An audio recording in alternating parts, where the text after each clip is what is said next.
HDFC Bank has posted over 25% growth unfailingly for the past 80 quarters and kept bad loans to 1% this entire period. The bank was recently voted India's most valuable brand by WPP. For the past 1 year, however, growth has slowed to 21% and investors have fretted that the bank's architect Aditya Puri may retire next year on turning 65. Much to their relief, the Reserve Bank recently raised the upper age limit for bank MDs to 70 years, ensuring that Puri will be in the system for another 6 years.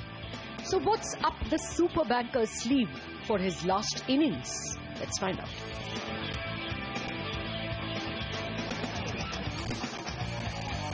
Let me start with one important RBI rule that has come in and which has warmed the hearts of many in the markets, many in the investment community.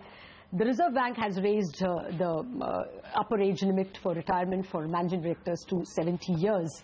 Now, first up, why did they do it? I've got three options. You tell me which. One, Raghuram Rajan knows that banking talent is scarce and whatever is there should be conserved. B, Mr. Aditya Puri has clout. And C, a bit of both. B you can eliminate. Okay. They probably did it because they realized that if the rest of the world is not senile till 70, the bankers could probably keep their sense till then. Okay, well, fair enough. I guess they're bringing it in line with the Companies Act as the press release itself said. But that really clearly gives you another 6 years. I'll call it the last innings just because that makes it all the more important. You've done 20% growth for 80 quarters. What will be different in the last innings? See, this is actually a very exciting time for us. What has happened, if you see, Latha, when we've been talking over the period, in the last 3-4 years, we've gone to semi-urban and rural India. That's where 60% of India lives. And that's where organized finance is actually not penetrated at all. The second part is when you see what's happened to both the advertising world and to big data and technology. So you have a situation where you have a multiplicity of channels, you have multiplicity of distribution channels for companies, multiplicity of customer segments, which makes traditional brand building very difficult. But what it also does, if you analyze big data very well, is give you the ability to give the right product to the right person at the right time. And the third is what we're really doing in terms of our you may call it CSR, you may call it corporate responsibility, where we brought 3 million families from below the poverty line to above the poverty line. Okay. Now, 3 million families, 5 to a family, that's a lot of people. We intend to take this to 10 million. You see a combination of this. It's not only going to make money for the shareholders, but it's personally gratifying to substitute the money lender, to go in and deal at the cutting edge of technology and to deal with the bottom of the pyramid at the same time. Well, I was going to come to the actually financial inclusion thrust of the government and the RBI a little later, but let's handle that first. You know, is that Jan Dhan Yojana also applicable to private sector banks? Yes, absolutely. Okay, so you mandatorily will have to open a set number of... we have villages allocated accounts to us, and in those villages we will be the ones opening the account. And considering we have neither government ownership nor government business, this is from the goodness of our heart. Is it goodness or will it be beneficial at all? I mean, this is a very genuine problem because bankers, very senior, responsible and equally committed bankers like you told us that with the Reserve Bank's previous thrust, you know, they opened something like 10 million accounts. One bank told us this, of which probably 3 transactions got done in the whole year per account. Now, the point is the no-frills account or, you know, the basic accounts are not getting used. Will it be any different in the next 6 years? If it's going to be different, it will be different in the next 6 months. And if it's not, there's not going to be any difference in the next 6 years. Why should it be? The point is very simple. Unless the government follows through and ensures that the direct benefit transfer and other subsidies is made into this account, number one, so that there are balances, and we are also able to build credit history. 2, the government is saving a lot of money, and I think they should be gracious enough to pass some of that to the banks because we are commercial organizations. Then we will follow I think this time they're looking very carefully at they will ensure, at least that's what they've assured us, that they will ensure direct benefit transfer. They will ensure that Aadhaar seeding is done, because Aadhaar seeding is really lagging behind.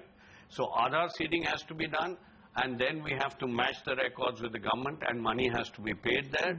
Then you can look at further inclusion in terms of providing an overdraft dependent upon how much money he is regularly getting from the customer. Yeah, but you've been assured that 2% some commission for every... Yes, but we were assured that previously as well. And not and followed it did not happen.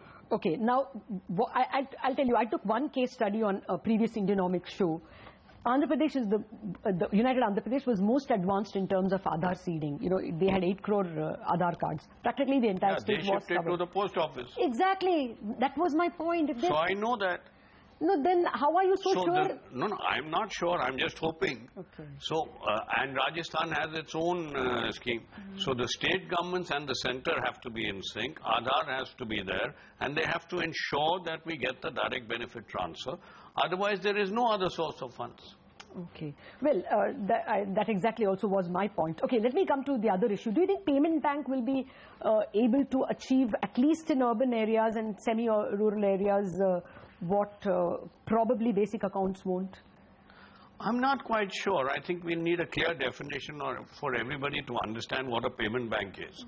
Everybody goes back to this M-Paisa. Now, M-Paisa is only a payment mechanism. It is not an account. The moment you talk of a payment bank, the telcos will have to set up all the infrastructure of a bank. Then they will get deposits. So the issue is, after that, are they going to do anything in terms, are they going to lend? No. So financial inclusion, only the first step is the opening of the account. He only becomes financially included when you allow him self-sustainability, which is the next step. Their first response was that we will get more stickiness in our prepaid accounts. Right. So we will follow through, at least because there will be benefit for the telecom business, even if this one is not in itself paying. You don't think that mechanism, that logic will work? I think that's for the telcos to decide. I think they made a lot of noise. I haven't seen a payment application in with the Reserve Bank as yet. No, there isn't. I agree. They still have some problems with banking regulation, and they themselves entirely coming. And I saw something in the paper that we want this concession, we want this concession. If those concessions are given to the banks, we can even do equally, if not better. But you never thought of tying up with anybody? There's no conversation. It doesn't work, Latha. The tying up is the pie is not large enough for 2 people to share. And then each one is saying, this is my customer and this is my customer, and we actually came up with a joint plan on which we spent a lot of time with Vodafone 3 years back to launch a better version of M-Paisa, which we did. I personally went and visited the villages. And then when we went to the second step, we got into issues of sharing the money because the pie wasn't large enough. Okay. Well, let's hope this time both succeed, you know, the financial inclusion through Aadhaar and... But anyway, we've done our bit. Everybody will have a bank account. So if they all have a bank account, then what's the payment bank going to do? Yeah, let's see. If it's a problem of being overserved, that's okay. Here, at the moment, we are in a problem of being underserved. More the merrier. Okay, let me come to another issue, which, of course, the market wants to repeatedly hear about, the FIPB. I mean, have you any assurance that they will grandfather the clause and allow you to have more FII investments, not treat HDFC as a foreign account? What's the way forward? No, see, this is the new India now. You have to think differently. Grandfathering is only one of the options. Honestly, if you want to promote FII and FDI into the country, the plethora of rules that we have is so confusing that I hope somebody really understands the logic behind. Frankly, if FII is coming into our country, why should there be any limit at all? There's investing money here under our rules and regulations without asking for management control. I frankly think there should be no limitations. The little that I've discussed with various parties who would be involved in this decision seems to suggest that the general feeling is that we should have a far more liberal regime so that money comes in, both FII and FDI. So I am very hopeful that the end result that we want would be achieved, whether it is through grandfathering, whether it is through a liberalization of the policy, I really don't know. I mean, Do you think you will know one way or the other in a month, in 2 months? I'd say within that time frame, yes. You should know. Yeah. And what if it was negative? Nothing. I'll do a simultaneous issue, one local, one overseas. Okay. Yeah, I like the way, I guess, so many people who have hit the limit are doing. Yeah. Okay. But do you need capital now? Will you be We don't need it making now. an issue? We don't need it now, but if the rate of growth increases, and now Basel III is imposing more and more conditions, we would maybe need it in 9 to 12 months or 9 to 18 months depending upon the rate of growth. So there is no immediate need. Our total capital adequacy is 16% plus and Tier 1 is 11 plus. So we will need it at some stage. We're just being careful. Okay. So let me come to the growth issue since you broached it yourself. You know, I agree with you, 80 quarters. Actually, it is not 80 quarters of 20% growth. It is 80 quarters of 25% plus growth. Okay. But in the last 4 quarters, you have come down towards 21. Will the base be this kind of a showstopper or at least slow you down? Or do you think you will overcome even that? You overcame it for 20 years. Will you yet overcome it? So what has really happened is our performance has not altered at all. If the when we were making 25%, the GDP for the country was 7.5%. Yes. I assure you at 7.5% GDP growth rate, we will make more than 25. Okay. But to expect me to make the same at 7.5 and 4.7, I think, Latha, you would agree, there's something amiss in the maths, right?